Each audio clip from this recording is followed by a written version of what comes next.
How to treat fibromyalgia naturally. If you've been suffering from this condition, then you may be wondering, what are the other ways that I could try to manage my symptoms or just feel better again? If that sounds like you, then you are in the right place. I'm here to answer that question in today's video, so let's get started. Hi, I'm Dr. Kelly Shockley, Doctor of Cause, Chiropractic, board certified in sports medicine, and specialized in clinical nutrition. In this video, we're going to go over how to tell if you have fibromyalgia. This is not an easy diagnosis to come by, yet it's important to know what's going on so that proper action steps can be put in place to help you reclaim your life. Then we'll cover the top nutrients to include in your daily regimen for maximum reduction of those fibro symptoms. And finally, I will be sharing with you the most effective strategy for gaining control over fibromyalgia and start living a higher quality of life again. Let's dive on in. All right.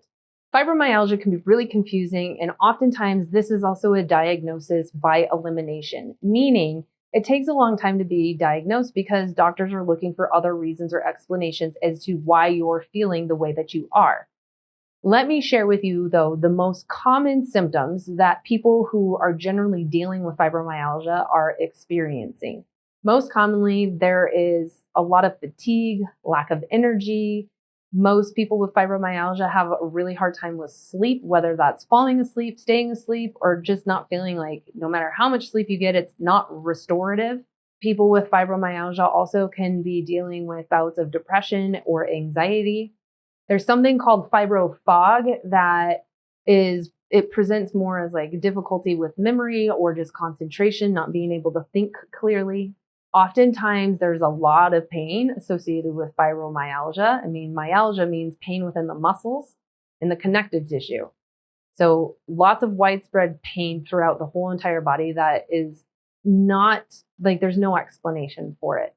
Along with that, you can also get twitching and kind of cramping within the muscular system.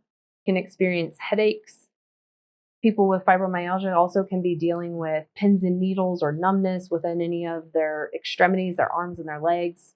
And then their skin can be really hypersensitive.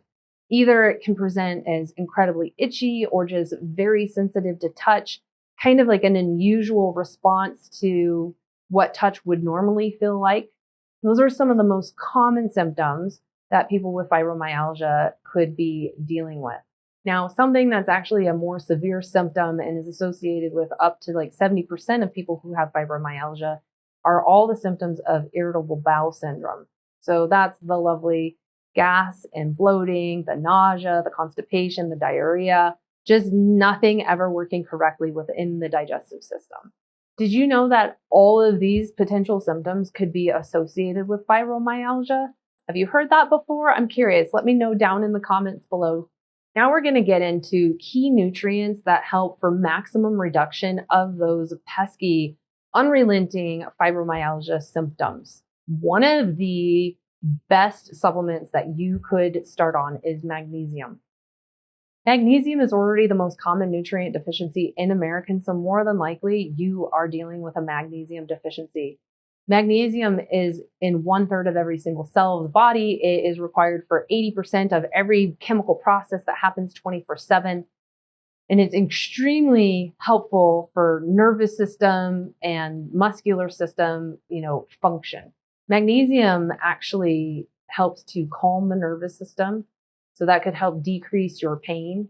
And it relaxes the muscular system too, which can help with some of the tension and the different pain that's associated with fibromyalgia. The next nutrient on the list that is critical, and again, Americans are really imbalanced between these two nutrients. It's omega-3s and omega-6s, better known as your fish oil. It's one of the great sources of omega-3s. So to clarify, we get too many omega-6s. That creates inflammation. We don't have pain in our body and all of this issue going on with fibromyalgia without there being inflammation. So fish oil is high in omega-3 fatty acids, which are a phenomenal anti-inflammatory.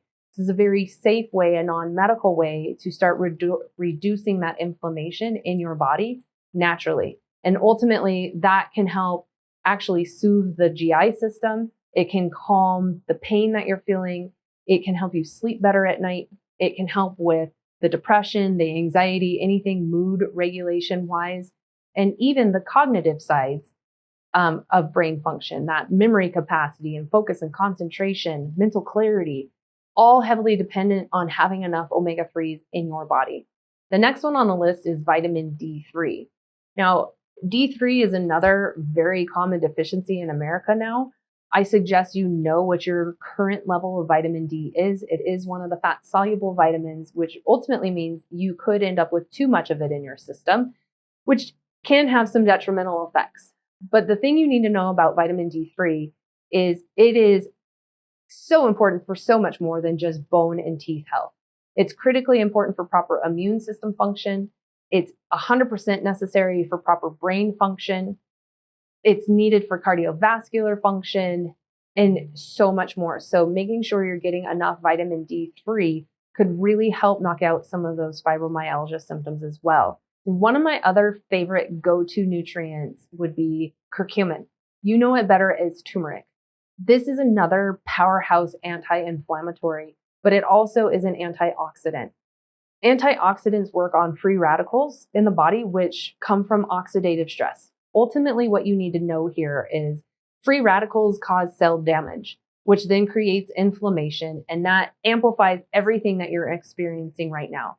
So this takes care of part of what's causing the inflammation while also working on reducing the inflammation altogether.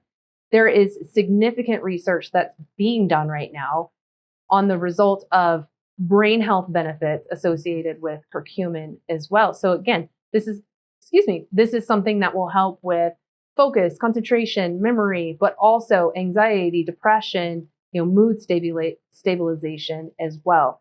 So this is something you can safely add in. These three nutrients generally don't have negative impacts with current medication, but by all means, if you are currently taking a medication, double check before you add any of these into your regimen with the doctor who put you on the medication, just to know that nothing is going to interact. Now, before I get into the most effective way to gain control over your fibromyalgia and start having quality of life again, I just want to remind you to click that subscribe button down below, turn the notifications on. That way you do not miss out on a future episode. I am regularly producing videos to help you be able to take back control of your life so you can have a quality life for the rest of your life and ultimately achieve what I like to call total body mastery. So just click that subscribe button right down there and turn that notification button on as well. And then you'll be set. Awesome. Now, what is the most effective way for gaining control over your fibromyalgia so you can start having a better quality of life immediately?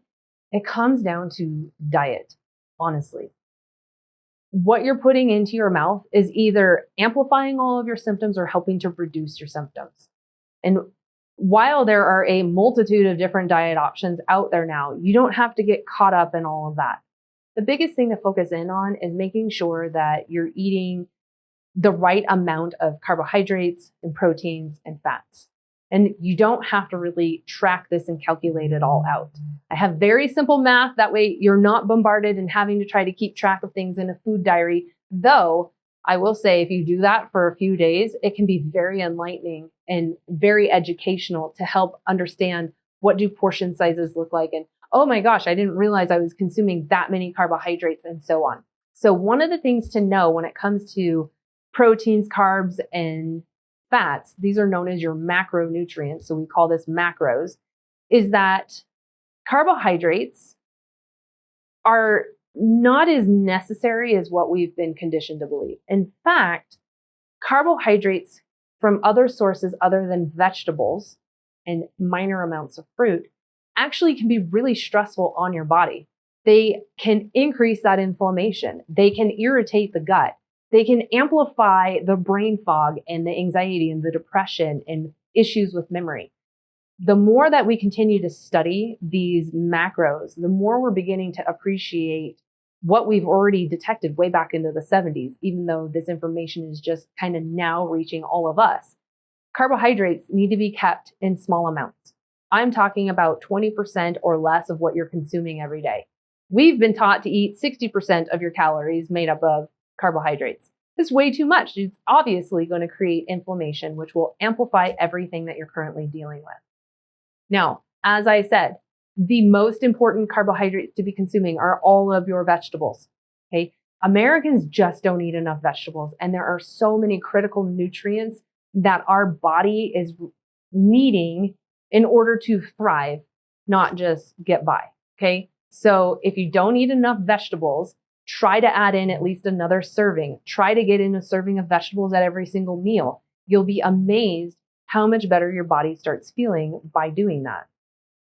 Now, when it comes to proteins, we want to eat moderate amounts of proteins. So the easy math on this is every fourth bite that you take should be from a protein source.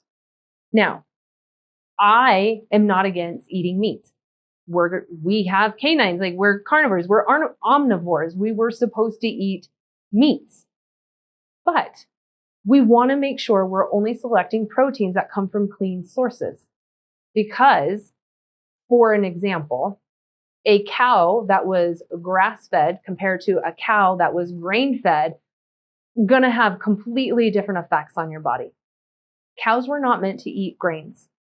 So grain-fed cows, they're not getting all of their nutrients. So that's part of why they end up being injected with antibiotics and hormones, is because they're more prone to illness and disease, and they're not going to grow the way that they should because they're not actually eating what they were meant to eat. All of this really means that they are more inflamed themselves. They are not as healthy, and everything that's being put into their system is being absorbed into their muscles, which is the meat that we end up eating. So if you can't eat grass-fed, 100% grass-fed, grass-finished beef, then steer very clear from it. That is where the red meat gets its bad rap. It's because of what we've done to the cows in this country. Contrary to that, if you take a cow who's been grass-fed, grass-finished, hasn't been injected with anything, their meat is actually anti-inflammatory. It has the same omega-3 to 6 ratio that salmon does. And we know how much they've told us that salmon is good for us. Okay. You can get that same benefit from eating beef as long as it comes from a grass-fed cow. Okay. So the stressor here is making sure your proteins are coming from clean sources. That if it's beef, it was grass raised. If it's chickens, they're pasture raised, they're cage free. Nothing is being injected with hormones or antibiotics, because ultimately you're consuming whatever they've been injected with. Okay. So clean proteins. 1 out of every 4 bites. Then what we should be eating a lot of are good, healthy fats. Anywhere from 50 to 70% of your intake is supposed to be good, healthy fats. These are your coconut oil, your grass-fed butter, ghee, tallow, avocado oil, extra virgin olive oil, all so good for you, and the body needs them in order to function properly. These good fats are incredibly anti-inflammatory. So again, if you think about fibromyalgia, it's like there's fire happening all over your body. These good fats are the extinguisher. They help to get rid of the fires in the body. They also include avocados and nuts and seeds too, not just the actual oils and butter that we cook with. Again, just make sure you're getting good sources of these healthy fats, and then stay away from the trans fats, the homogenized, and you'll find all of that in your processed, prepackaged, fast food, and even restaurants. You don't have control over what they're using. So if I didn't list the fat, stay away from it. Okay. This is one of the best ways, like I said, for you to gain control over those fibromyalgia symptoms. And if that doesn't work for you, then there might be a few of these things that are technically healthy that you want to stay away from. And there's a diet out there known as the FODMAP diet.